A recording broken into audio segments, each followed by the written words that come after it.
India may have found the key to unlock its $5 trillion sleeping fortune.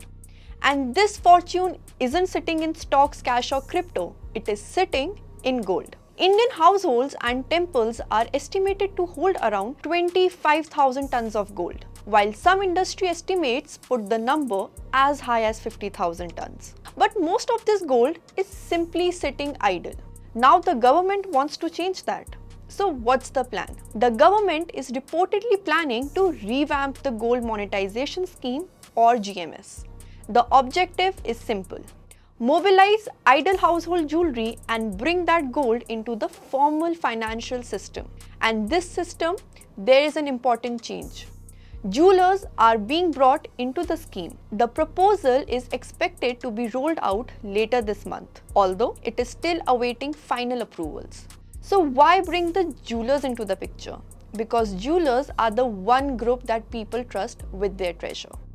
Under the proposed system, jewelers could collect old gold from customers and hand it over to the refiners. For doing this, jewelers could receive an incentive. The proposal submitted by the Indian Bullion and Jewelers Association recommends an incentive of 0.75% to 1%, with the final figure to be decided by the government. That incentive is designed to encourage jewelers to actively promote the scheme. But the benefit for jewelers can go beyond that 1% incentive. Here's how. If gold is made available domestically instead of being imported, the financing cost for the jewelers could fall. According to experts, gold metal loan interest rates on imported gold are around 5%, and making gold available domestically could potentially bring those rates down by 50 to 100 basis points. That means lower financing costs. Jewelers could also maintain smaller inventories, freeing up funds and improving working capital. And lastly, jewelers can cross-sell a lot of products as more leads come to them. The whole idea is to take gold that is actually lying unused in households and mobilize it into the formal financial system.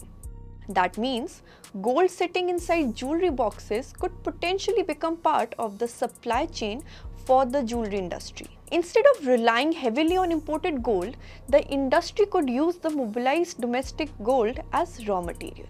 Lower gold imports. India is the world's second largest consumer of gold.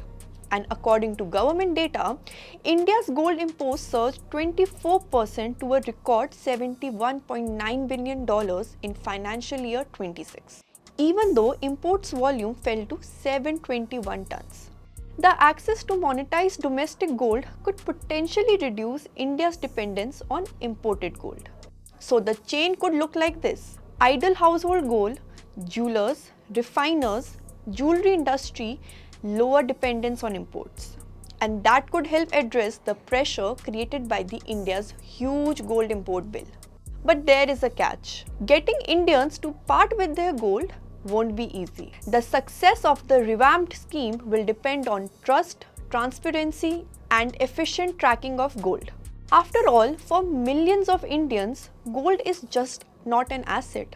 It's deeply connected to their savings and wealth. So the big deal is not to make Indians give up their gold. It is to put some of India's enormous stock of idle gold to work. And if government gets this model right, India's biggest untapped fortune could become a much more productive economic asset. Follow Economic Times for more such important updates.